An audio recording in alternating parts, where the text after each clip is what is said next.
There's so many painting compositions around here. It's hard which ones to choose first. I think I'm just going to follow this path for a bit and see what I can find. This is a nice little view, I think. We've got the puddle here on the left, and then a few trees on the right to frame it. I think I'll paint this one next. So this is the frame grab I've took. I quite like. I prefer this one to the last one, to be honest. So let's have a bash at this one. So I'm not going to wet the paper too much this time, just enough to give it a light coating of water so it stretches evenly. But I generally only really wet it a lot when I'm going to do like a lot of sky in there. This is just horizon line's pretty high with this one. So I'm just going to put a bit of raw sienna in. Just run that down there. Clean the brush. Just a little bit of ultramarine, bit of sky on that side. And then what I'm going to do, where that puddle is, that's going to be the reflection of the sky there, that puddle. So I'm going to clean the brush.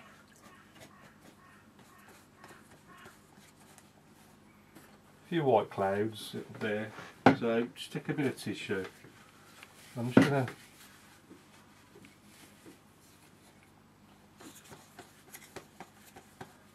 see where the paint's just dripping down slightly. I'm just going to try and smooth that out a bit.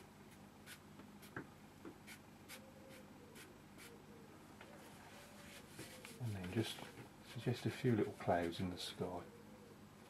And also, if the tree line's about there, the tree line will stand out even better if it's white clouds behind it.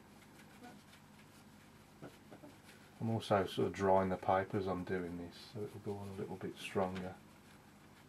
And a few little clouds up there. Don't get too crazy and take out all the ultramarine you put in. But using the same two colours again, raw sienna, ultramarine. I'm going to start putting in those trees, a bit more ultramarine I think. Just keeping them nice and small. And I'm just dapping in the two as I go along, just trying to keep varying it, and they sort of go all the way over and beyond. You can't really see much over on that side, it's going to be covered by bushes and stuff.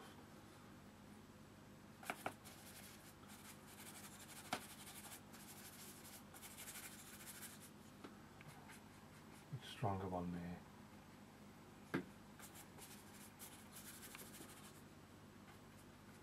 There's a couple of slightly closer ones. Just use the fingernail to just suggest the few tree trunks. Don't want to overdo that. It's always best, like most things, the more subtle it is, the better it looks. Less is more, as they say. The paper's stretched a bit, so I'm just going to pull it tight.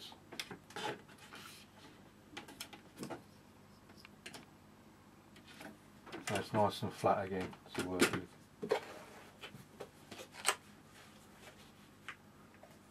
Right, so in front of that, if I clean the brush,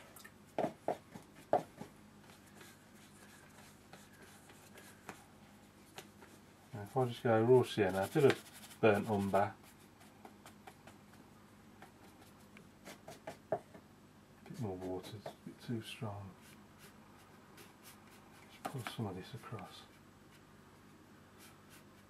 Just trying to vary, constantly trying to vary the colour as I go along. Bit of burnt umber in there. And then there's a bit of grass there, so I'm just going to clean the brush and then introduce a bit of lemon yellow into the mix. Raw sienna, a bit of lemon yellow, just for that sort of nice greeny, bit of ultramarine to make it a bit more green.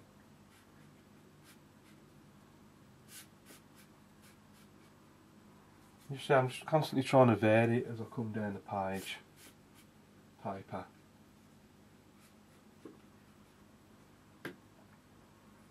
Then what I might do is put this path in. So in the distance you can just see a bit more raw sienna.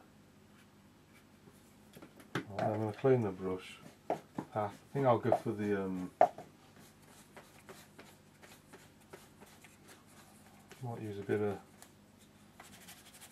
light red, ultramarine. Try and keep it fairly dry because I want it to break as I'll move the brush across the paper. It's sort of over there and it comes down there like that. See how I break, see how the paint breaks, and then in the middle of that we got some nice little little bits of grassy bits there. That's all it needs. Don't go mad with it.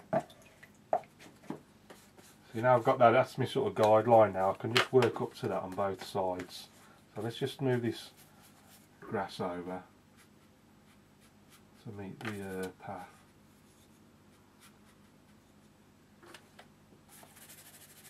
A bit more mud down there.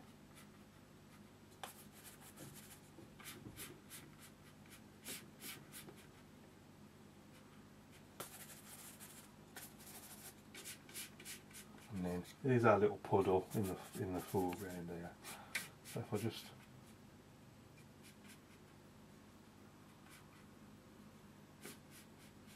come up to it like that, and it's just like a little muddy bank. It's like a little muddy bank there.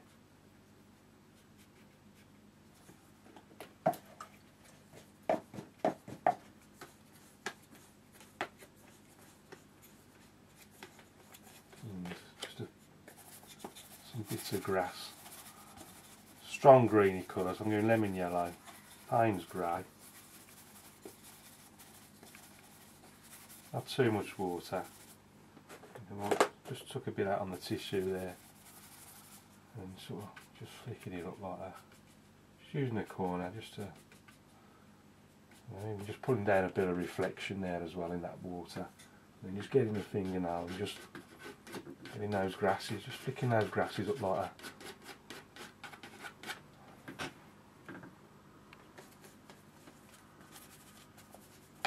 Just sticking a bit more mud down there. That's enough for that, I think. Now next we've got this, there's a biggish tree on the right of the path up the top. So I'm going to go get me sort of tree trunk colour, which is burnt umber, ultramarine. You can use the rigger for this if you like, but I just prefer to use the hake, get it in quicker. And then it's a couple of loose hairs there.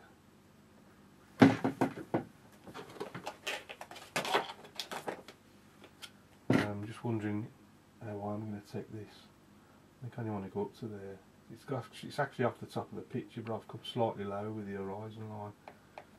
I think what I might do is just put it up like that. And just go about that high, I think. I don't need to go any higher than that. Actually, I think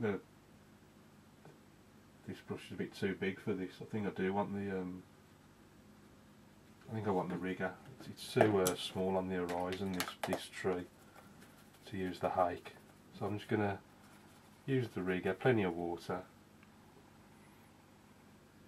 and just sort of just flick it about.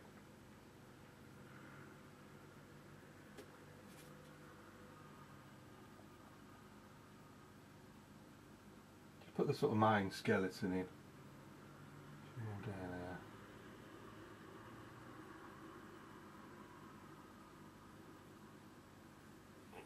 And then just I could stick with it. I was going to use the hake, but I could stick with this.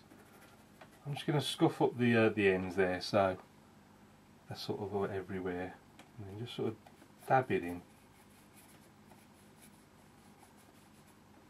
So you got paint sort of everywhere, and then it just have those little twigs and branches at the end.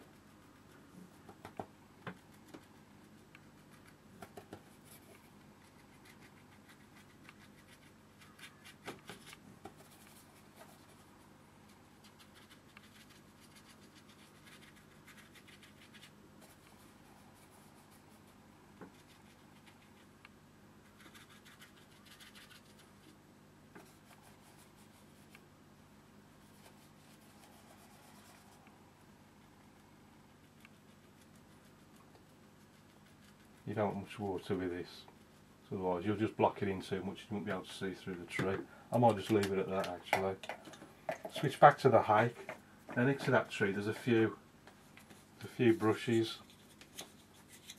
So I'm going to go, now that's sort of nice greeny colour, so lemon yellow, bit of ultramarine, lemon yellow, maybe a touch of Payne's grey in there as well to really darken it a bit. Let's get it up there like that. Bit of raw sienna.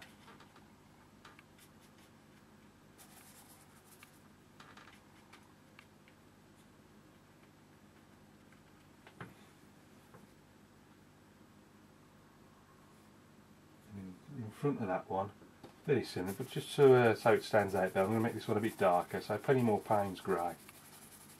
You see that one looks, see the profile of that there, really jumps out. Maybe even a bit of light red just to change the colour in there a little bit, and that sort of dips and dabs, bit of burnt umber.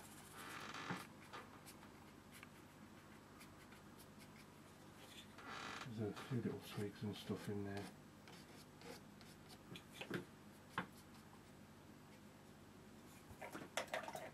Next is a bit of grass, so I'm going to clean the brush.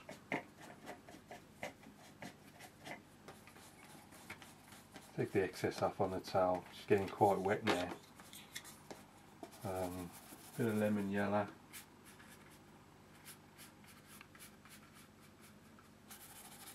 Raw sienna. Taking it right up to that path. Bit of ultramarine, just varying the green as I'm coming down.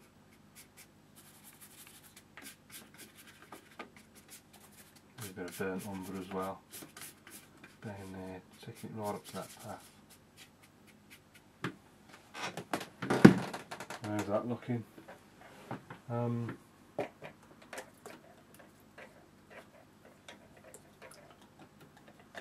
I think a little figure. Yeah, a lot of people walking the dog around here. So if I give that a quick dry.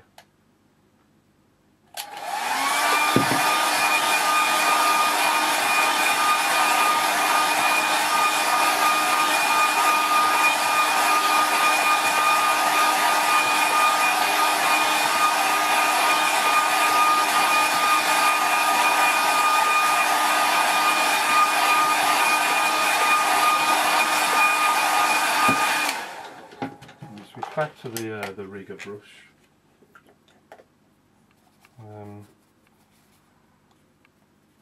A bit of light red there. A bit of light red. Pop their coat on, and then just go into the blue. Little trousers. There's the head. Little dog down there. There's his head, there's his tail. See the legs. And then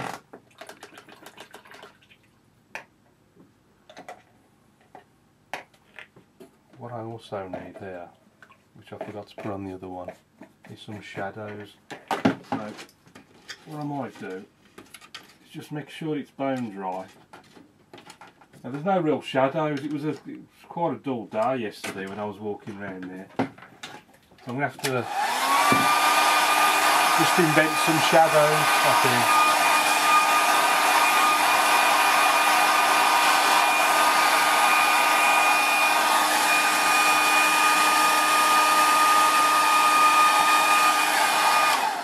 I was just conscious there of just making that a bit too strong, that tone. I just want it to blend in with its immediate surroundings.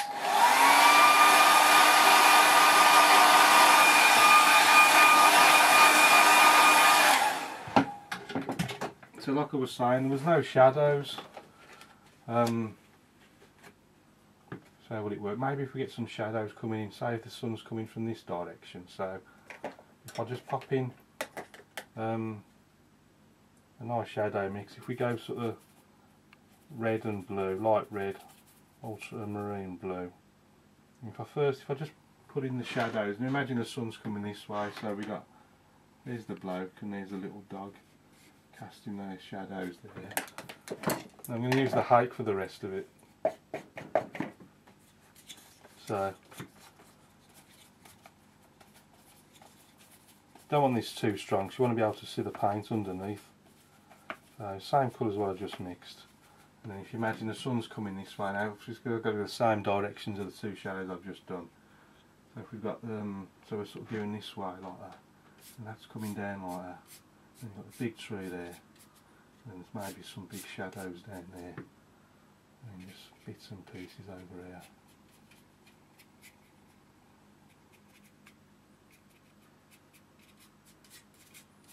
A few shadows in there. I think that'll do it. Give that a quick dry.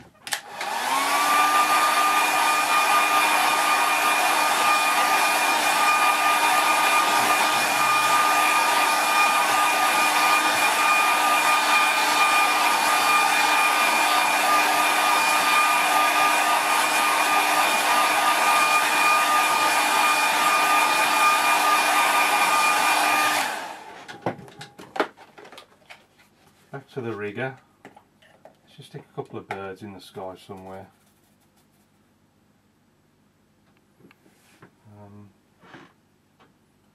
Just over. I'll keep them nice and small.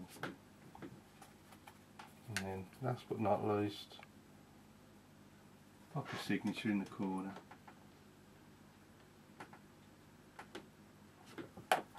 Well, that one done. So let's see what it looks like with the mount round it.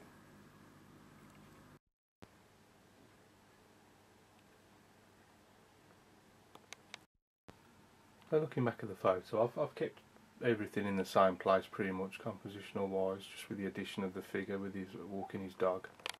As usual, starting off with the sky, and you see how I took out the clouds with the tissue, just where the trees went in as well, just so it helps them stand out a bit more, the profile of the distant trees off the horizon line against the sky. A few little flicks of the finger now just to suggest a few tree trunks. Big tree on the right, put in with the rigger, and then just use sort of dry brushing just to add in a few leaves around the outside of it. First bushes, and then I put that one in stronger just so you could see the profile of it against the one behind, and then got some strong shadows coming off there. I have done them at a slightly different angle as you see from the figures, but I think I'll get away with that. Simple way of doing a puddle. Remember, I put that colour in right at the start, and with it reflecting the sky colour as well, it just makes it look like water. A few more flicks with the fingernail just to suggest a few reeds and stuff by the water's edge.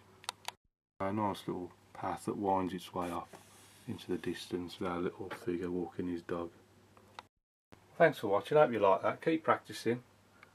Any questions please ask, and I'll see you again soon.